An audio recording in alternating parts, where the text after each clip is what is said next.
Assalamu alaikum mai tare da tashar Unity FM a daidai wannan lokacin barkanmu da warhaka barkanmu da sake saduwa a cikin shirin Furan da Fulbe wanda Nigerian Women Trust Fund ta ɗauki nauyin kawo mai sauraro a daidai wannan lokacin. Shirin mu na yau za mu dubi ne a irin zamantakewa da yake faruwa a tsakanin bambancin addinai da jinsuka na kabilu da irin insecurity da ke faruwa a tsakankani. Ina tare da bakina waɗanda za mu duba za mu ɗan ba da shawarwari wanda za mu yi fashin baki daidai wanda Allah Ubangiji ya sa ya fada a kunnen waɗanda ake yi domin su. Ni ne gabatar da shiri a daidai wannan lokacin suna na Salihu Umar Abubakar sai kuma ina tare da Malama Beatrice Ado Bulus daga Justice. Assalamu alaikum. Sai kuma ita Malama Aisha Suleiman Goro daga karamar hukumar Bokos. Muna muku maraba da zuwa. Assalamu alaikum masu sauraro barkanmu da warhaka. A madadin hukuma da tasha da wannan gidan rediyo na Unity FM muna muku maraba da zuwa cikin wannan shirin. Malama Idrisa za mu fara da ke akwai abubuwan da suke faruwa na insecurity da ya yake affecting mata a bangaren na justice zamantakewa tsakanin kabilu da irin abubuwan da suke faruwa musamman a loban da ke damun mutane wanda ya shafi kamar irin su kidnapping, sace-sacen mutane da irin su child trafficking da shauransu. Me za ki gaya mana a gurguje? To, a takaice dai muna da damuwoyi sosai a fannin insecurity don a gaskiya muna da damuwa a fannin kidnapping because ta Jos East dai in muna da labari ana kidnapping sosai a sati za a iya yin kidnapping sau 3 sau 4 a sati. So kwanan nan ma muna da damuwar da an samu a kidnapping ana kashe mazaje ana barin mata da yara ba wanda zai lura da su. Gaskiya muna da babban damuwa a fannin kidnapping. That's insecurity kenan. To. Allah ya mana maganinsa. Malama Aisha a gurguje kin je abun ma da yake faruwa a Justice kusan kamar da santi ne ke a Bokos. Wani ƙarin baki da ke a kan cewa ana kashe mazaje ana kama mutane akwai kashe-kashe dai a Justice yanzu wanda na sani sun kai mutum 4 zuwa kila sama da sun kai mutum 6 waɗanda kuma duka waɗanda mutane sun mallaki iyali. Ta ya kuke ɗauka a matsayin ku mata ya kuke an aka bar ku da irin wannan ya kuke ganin shi ya kuke ɗaukar shi? Mu mata dai kan sai dai mu ce inna lillahi wa inna ilaihi raji'un don al'amarin babba ne a gare mu. Ka saba kana zaune da miji yana ɗaukan ɗawainiyar al'amuranka yana ɗaukan ɗawainiyar yara ko ce ma yara bari.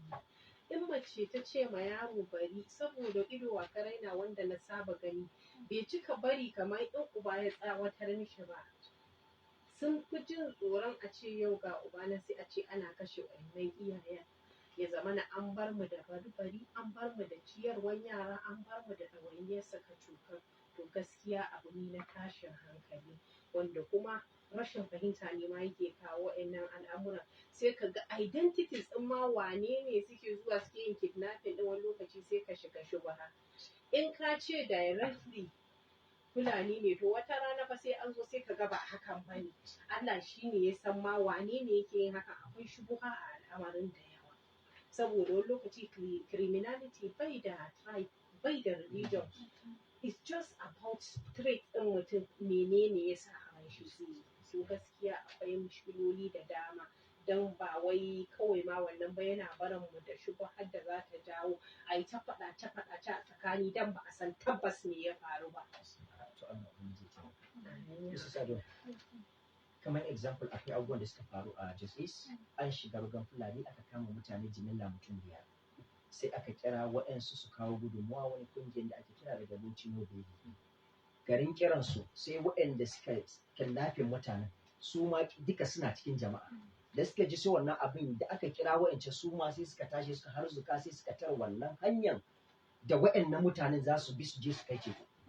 Sai waɗansu mutane 2 suka zo wucewa waɗanda su fastoci ne ina ga an transfer nasu ma ba daga wannan ma area su ina ji ma ba daga wannan local government ɗin masu ke so sun zo wucewa sai aka harbe su aka kashe su. a ƙarshe kuma wa'anda aka kidnapping din su ma kamar shi sarkin Fulani da waɗansu mabiyansa guda biyu su ma an kashe su. Wani irin kira zaki ma 'yan uwa ganin irin abubuwa satin da ya wuce bangaren haske daga nan ta wajen sabon jude duka an waye gari da cewan matasa sun harzuka da mata ana kidnapping sun bulokin din hanya ana kiran 'yan jaridu gwamnati ta zo ta san me ke faruwa. Wani irin kira zaki yi tsakankanin mutanen da suke zaune a wannan gurin? To, kiran da za a yi dai shi ne we should be security conscious. Da matasa, da mata, da mazaje, we should be security conscious. Domin wannan abun ba abun gare ɗaya ba ne. Kamar kwanakin baya in an yi kidnapping kamar ita yarwan da ta yi magana in an yi kidnapping sai a ce Fulani. To yanzu an fara kwashe Fulani. Me za mu faɗa? So ba a wuri ɗaya ba ne a zauna har in dai an iya an dan ji motsin wayannan mutane ina ga zai fi muhimmanci wanda za mu zauna mu ce ai ga wayanda suke yi ga wayanda suke yi alhali kuma ba haka ba ne. So kirana ga matasa da gwamnati duka bari mu duba inda wayannan mutanen suke wanda suke kawo mana matsala damuwa kowane kuka kowane lokaci ne. To muna godiya ta musamman kin ji irin abin da take faɗa menene ganin abubuwan da zai ƙara haɗa mana kai waɗannan abubuwan ba su bar kowa ba. Satin da ya wuce akwai checking point na vigilante da waɗansu matasa suka zo da bako ba ganin irin security sun tashi kamar za su tambaye su ko mai suka rike sai suka yadda waɗannan jakakkunan sai suka fito. To da aka zo cikin wannan jakakkunan kuɗi ne zalla. Kuɗi ne wani irin mutum ne wanda zai ɗauki kuɗi a bako ba yana yawa kuma abun mamaki mutanen ba iya kama ko guda ɗaya. To ya kuke ganin irin wannan abu ne ba? To al'amuran mu akwai abin tambaya da yawa. Mu wani lokaci idan matsala ta taso maimakon mu duba inwardly a tsakanin mu finding solution sai ya zama na cewa ba haka muke yi ba sai kuma mu kalli junan mu sai mu nuna yatsa wanda wannan ba zai kawo mana solution ba. Wa'annan yara da aka abunan da ba jakar suka saurara suka duba ba da wasu sun bi su wasu sun duba jaka. To amma aka ce an yar maka da jaka kai kuma ka ga kuɗi ka tsakanin ɗan adam da kuɗi ka san yadda yake. To hankalinka zai koma gurin wani ma za a samu cewa ba zai ba da labari ba talauci ya ishe shi sai dai kashe wannan kuɗin to ba shi ba ne zai jawo mana mafita. Abin da zai jawo mana mafita shine duk lokacin da matsala ta zo mu yi ƙoƙari mu duba inwardly. Yanzu bari maka misali da abubuwan da suke faruwa a Bokos. Abubuwa sun zo sun faru an je an atakin wani guri an ce har an kashe shugaba na wani ɓangare. Allah ubangiji ya ji ƙanshi. Allah ya ji ƙarrai. Amma abin da za a duba shi ya to fa ba makocinka za ka fara nema ba sai ka kira makocinka ko kuma ya so maka jaje to har daga abu kaza ya faru. Amma me kuke ganin samu? Sai a fito da strategies yanda gobe idan wa'annan suka zo ba za su ci nasara ba za su samu cin nasara ba kaga sauki ya zo ba za ku ringa nuna ma kanku yatsa ba sannan a cikin sauƙin Allah ya taimake ku in dai kuka haɗa kai da sunan Allah to za ku kama wanda yake muku wannan ba dole ya fito kuma ya zo wannan bangaren ba wani bangare kuma zai dusa amma in ya zama na kun haɗa kai tunda Allah ya haɗa kuma kotaka da juna kuka dubi al'amuran nan yanda ya kamata kuka fito da hanyoyi da za ku kiyaye ku gane ku yau ku tattauna sannan kuma ku rinka lura da guraren ku duk wani abu da ku gani ba daidai ba to wani saboda kuna da wani na ga kaza fa bari mu gani mu duba mu gani sai ka ga nan da nan an kiyaye gurin yanzu su ma suka ganta da haɗin kai ba za su yadda su shigo ba amma in sun san cewa kuna da wata matsala da baraka a tsakaninku za su shigo iyakaci su jefa muku damuwa kai wanda aka zo aka cutar ka rinka aiwa ne tabbas makoci na ya cutar da ni kuma kuna tare.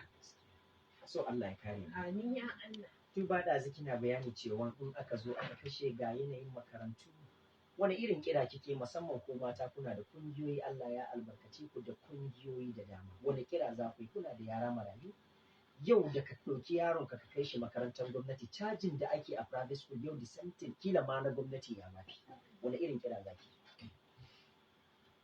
So, kamar mata muna da ƙungiyoyi, in gwamnati za ta iya taimaka ma mata da marayun da an bar musu ɗin nan, domin ba sauki a ce ke na mace mai gida ya mutu ya barka da yara, kuɗin makaranta, abincin da za a ci ma babu. A cikin wannan yanayi sai ka ga yara sun shiga wani hali daban. So muna kira gwamnati ta taimaka ma mata sannan su lura da marayun nan. Shikenan mun gode. Malama Aisha, ga irin kiran da take yanzu yau makaranta sai ɗan wani da ɗan wani. Wannan insecurity waɗannan abubuwan da suke faruwa muna zargin jahilci na ciki. Yanzu inda muke maganan nan akwai guraren da totally ba su da makaranta. Waɗansu da akwai makarantu aka yi crisis aka fasa wayannan gurare. Aka gudu sun koma wasu gurare sun settle. Totally ba makaranta a gurin. Ba addini, ba boko. Waɗannan ne sunan waɗannan mutanen da za a tayar mana. Gaskiya ka. Wanda bai sani ba kuma da shi da dabba bambancin su kaɗan ne. Saboda shi ilimi yana gyara mutum. Yana sa shi ya san abin da yake daidai da abin da yake ba daidai ba. To amma in ba ilimi a wurin, ka gani zai zo ya zama na cewa shi ba zai ma gyara rayuwarsa ba, balle san ko sana'a zai yi. Ba wai aikin gwamnati ba, in ya tashi in bai da ilimin nan za ka ga akwai matsaloli. Misali ba zai san a'a na je na siyo abu kaza naira kaza ba, ya kamata in calculate in san cewa duk abin da zan yi na yau da kullum ina yi a cikin riba ne, ba tare da na taɓa uwar kuɗi ba. In bai da wannan ilimin shi zai yi ta yin sana'a ne kara zama kullum jari ya karye baya gane menene. To kaga akwai mishkila. Duk wanda bai da abin yi, bai da sanin ya kamata, bai da sanin menene ina duniya ta fuskanta, dole in matsala ta zo ko kai ne kake so ka sa shi a wani harka na irin su kidnapping su boko haram zai maka sauki saboda ba ilimin abun bane da shi, bai san wanne ne daidai ba, bai san wanne ne ba daidai ba. Ba wuya an wanke mishi kwakwalwa an sa mishi igiyar da ake so a sa mishi, tunda daman kwakwalwan ba komai. Daman ko ka sa fari ne a kwakwalwa ko ka sa baki. To in ba a kawo makarantu an zo an gina su an duba within wane ne za su iya karantarwa a makarantun nan kuma su zauna saboda gidansu ne gurin. Ko kuma a'a a kawo makota da za su iya zuwa a basu ko abin hawa da su je ko da mashin ne su je su dawo in ta kama kuma a gina musu gida su zo su zauna suna karanta da mutanen gurin har su ma su karfafa su zo su iya wannan karantarwar. To akwai matsala. Muna cewa mun ci gaba amma har yanzu akwai ci bayan tafi ci gaban yawa. Sai mun zauna mun duba me ya kamata a yi ma al'umma domin al'umma ta samu ci gaba. Sannan za mu samu ci gaba. Don haka ina kira ga gwamnati da su zo su duba waɗannan al'amura. Makarantun da ba su da malamai a gyara a sa malamai. Wasu gwamnatoci ko jiya na koka a maganan nan aka ji an ce an sallami malamai saboda ba su da ƙwarewa. To kafin a sallame su wani tanadi aka yi. In za ka sallami malamin da ba yi da ƙwarewa ko ka sa shi ya je ya nemo ƙwarewa. Ai gidan kuma da ka cire shi yana buƙatan wani da zai zauna a gurin ya maye gurbinsa. To sai ka yi duba ka zauna in ma interview za ka ma mutane in ma ne ka kira waɗanda za su iya maye gurbinsa. Ka ajiye su ka employing ɗinsu sannan shi sai ka sallame shi ya je ya ƙaro ilimin ko ka ba shi in service ya je ya ƙaro ilimin ko wani abu makamancin haka, tunda kullum duniyar nan faɗaɗa ake ba za a rasa amfanin da zai yi ba. Don haka sai an yi ƙoƙari. Allah ya saka da duba yanzu alal misali akwai guraren da yau in ka je za ka iya ka samu school yana da yaro kila ya kai 200-300. Misali sai ka je gurin ka samu daga headmaster sai teacher guda ɗaya. Muna da su har kusan cikin birane. Dan yanzu ka akwai misali akwai makarantar da zan iya kira sunansa a nan kusan cikin gari yake. Na je wannan gurin. Na je na samu daga malamin gwamnati ɗaya, daga principal ɗin sai malami ɗaya sai wa'inda aka tura lokacin empower. To ta yaya za ka control irin wa'innan yara? Gaskiya. Kuma gwamnati tana ce ita tana nan a shirye take tana shiga wurare tana ita gaskiya waɗanda suke gaya ma gwamnatin ina ga kaman ba sa gaya mata gaskiya. Ko akwai sakon da ku da kuke gurin da ya kamata ku isa. Dan muna fatan kowa muna yi kowa ya ci. So sakon da za mu iya isar ma gwamnati dai a yi kokari a zo a duba irin wayannan damuwoyin. Domin wani lokaci kamar yadda kai ka faɗa me sakon kamar ba su gaya ma gwamnatin abin da ke tafiya. So ina godiya. Malama Aisha, ganin laifi ni ina ganin laifin muna zaɓe muna ɗan majalisu lungu da sako za ka ga ɗan takara daga Abuja daga ina ya taso ya san kuri'arsa da suke wannan gwamnati. Ya aka yi bai san ilimi ku ba ku san ilimin ku da kuke abin da yake karanci a gurin ku wanda ku za ku iya tura masa ko kuma akwai waɗansu 'yan jakadu ne waɗanda abin yana tsayawa a hannunsu. Gaskiya siyasar Najeriya wata kalan siyasa ne, kowa burin shi me na samu ba wai me muka samu. Kowa yana burin ya samu wani abu ya sa a jubin shi, don haka shi yasa kuma kullum hannun karɓa shi ne a ƙasa, hannun bayarwa shi ne a sama. Ta yaya wanda yake zuwa yake baka kake ci kake sha za ka nuna mishi yatsa? Ba zai yiwu ba. To mu kuma mutane ɗaiɗaiku na gari ma ba mu san ma menene right mu ma. Ba mu san mu su wane ne ba mu san power da muke exuding, ba mu san ƙarfin da muke da shi da za mu iya zuwa mu ce ma mutanen nan ku yi mana ko ka yi mana ba. Kwanan nan akwai wata ƙungiya da aka fito da ita cewa menene show us what ka nuna mana abin da ka yi sai mu kuma mu sake zaben ka. To amma kuma tsakani da Allah wannan ƙungiyar ina ganin kamar ana ka rage mata ƙarfi. Menene rage mata ƙarfi? Ana bin amfani ana ba mu mata 10,000 wanda Allah ya tsaga da rabansu. In aka ba su 10,000 su suna ganin an yi wani abu kenan shi kenan mutum shekara 16 yana fafatawa sannan yau da rana tsaka saboda yana so ku sake zaben shi ya zo ya mika muku 10,000 a ce wai yayi muku wani abu. Ai ba tunani bane wannan, ba basira bane wannan. Ya kamata ko yaron ka ne kullum kana tura shi makaranta yana zuwa kullum baka ganin ci gaba, ka je kai tunani a sake lale ko a canja makarantar nan. Ko ba haka bane, ko ka ɗau wani yaron ka kai a gwada a gani ko shi zai gane karatun. To Allah ubangiji ya kyauta. Amin ya Allah. Deborah, gashi Allah ya kawo mu yanzu gashi muna fuskantar zaɓe. Wani sako kike da shi ga al'umma? To, sakon da nake da shi dai ma al'umma. Ko da We turanci should ke vote wisely. Mu duba wanda mu ya ga cancanta. ya cancanta. Mu bar maganin fati. Mu duba wanda mun ga ya cancanta da zai iya bi da mu. Taimaka ma jama'a. Malama Aisha, yau siyasa ta shiga cikin masallacin ta shiga cikin cocin. Wani koda yana da mutumin da shi yana da wannan mutum ne amma in wani shugabansa kila wani kunshi ta fada a cikinsa sai zai ce masu wani sako kike da shi a duk.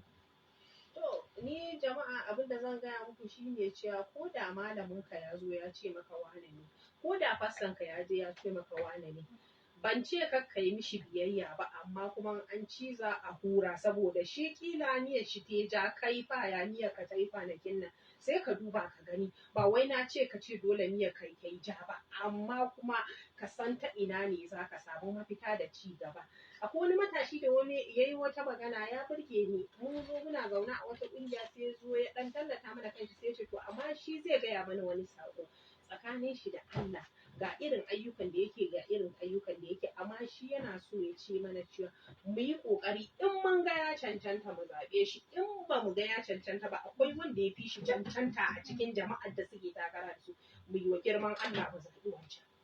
To kaga wannan maganar irin abin da zan gaya maka kenan in malamin ka wanda ya kama ka kaga ya cancanta ka duba ka gani ka zaɓe shi in kuma kaga bai cancanta ba to malamin ka ba zai bi ka ko yin ba ka wa Allah ka zaɓi wanda kaga ya cancanta zai muna fatan Allah ya taimake mu yayi mana abin da ya dace. Amin, Allah ya saka da alheri. Akwai kuma yanzu wani abubuwan da suke damu.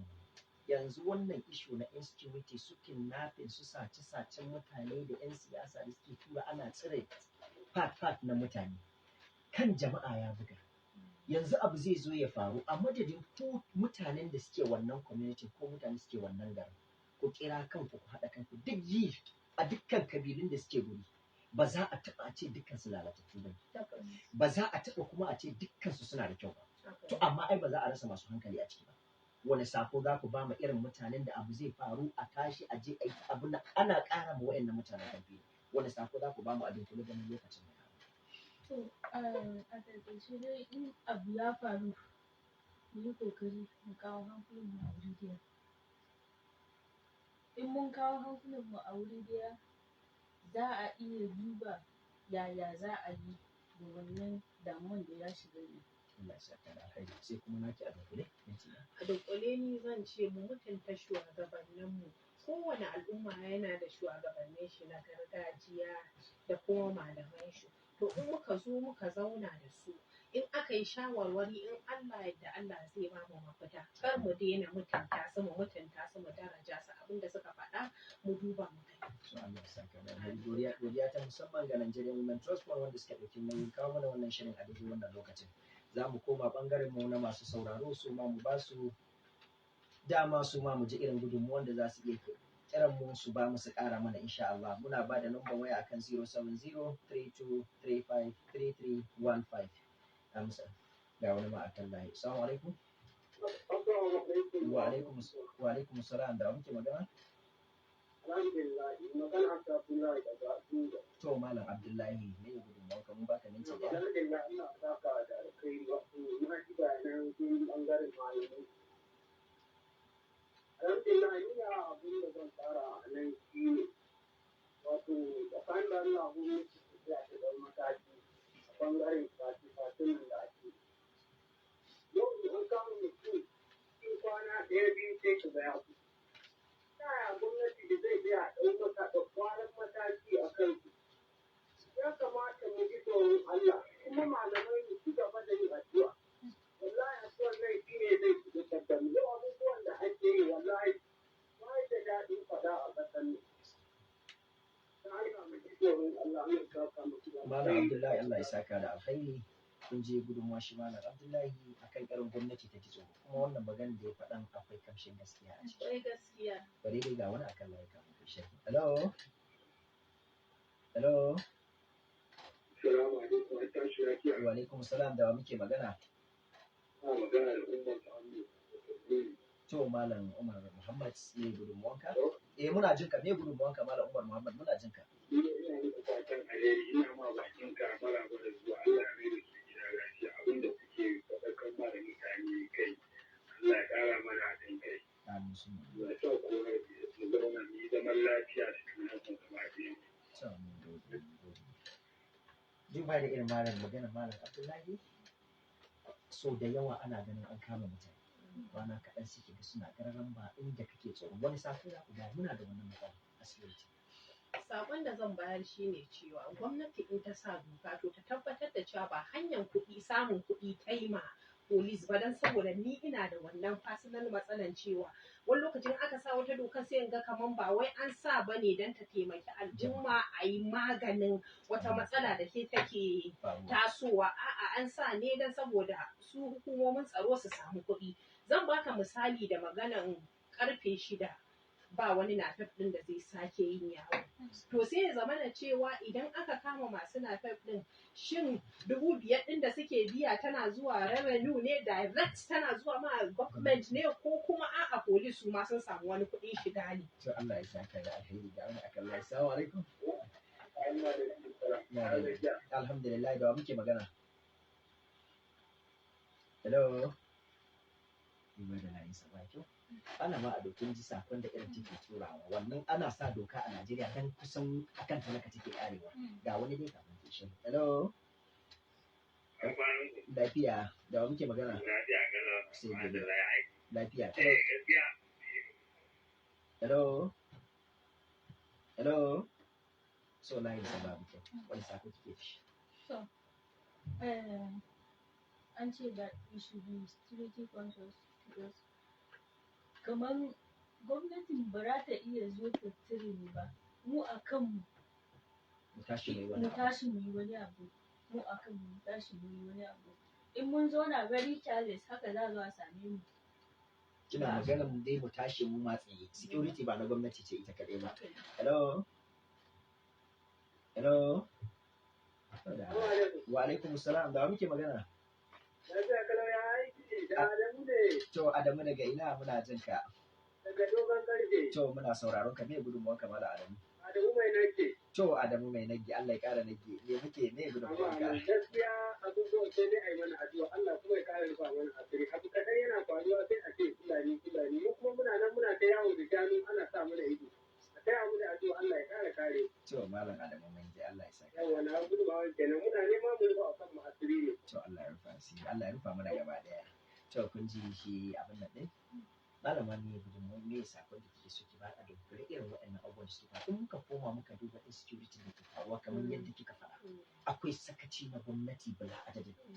Wanda kuma gaya masu hakan yana iya wani lokaci ki ga basu ji daɗi ba ko masu horizon kai mai faɗa wannan magana. Amma ba za mu bari ba. Wani sako kike shi? Wani sakon da nake da shi shine da mutane da gwamnati kowa ya ji tsoron Allah mu sani cewa duk yawan shekarun da muka yi a duniyar nan za mu batta to gwamma mu bar abu mai kyau a cewa ne ya bar legacy mai kyau saboda humanity ta gyaru domin Allah bai alƙawarin zai yi mu kala ɗaya. Allah ya yi alƙawarin cewa kowa zai yi irin nasa shine final judge mu ji tsoron Allah. Allah ya saka da alheri. Kina jin yare? Wani sako kike da shi kalma 2 zuwa 3 a yare saboda lokacin da yare ba. Da yare. Da yare. To, yare fi zire zuwir ke a dakunan shi ne a dakunan tinsiya muyir da nusa ta yir amma na ner aya ta sani manduni yir lokir ta ta ka dakunan tuni da nan ba a dakunan tiyarin yir ne musi. Amma da kudi ta bandara da kudi. Assalamu alaikum badira da yan fulbe komiri ta o hanjun kulon Allah no kuke doke budon ko e mudum fu kulon Allah dinnan jangon demon gadon ko handikan Allah modon to on gado hunde ɗum ɗo wi'ata fulɓe to anda fu anda e junde jangan Allah modon Allah walla. To alhamdulillah shirin mu ya zo na karshe abinda muka tattauna a ciki Allah ubangiji ya sa mutane su yi aiki da shi. Godiya ta musamman ga shi mu'assasin wannan kungiya ita malama Hajiya Sumayya Abubakar. Allah ubangiji ya kan iyaye ya sa mu iyaye albarka. Sai kuma godiya ta musamman ga shi mu'assasin wannan gidan rediyo Honorable Ibrahim Salihu da Suki na Kande. Allah ya bashi lafiya da nisan kwana. Sai kuma DJ mu na yau DJ Abbas sai kuma Awwal GSM mai lura da bangaren sashin TV. Allah ubangiji ya haɗa mu sati mai zuwa. Suna na Salihu Umar Abubakar Jamo sai talata mai zuwa. Wassalamu alaikum wa rahmatullahi ta'ala wa barakatuh.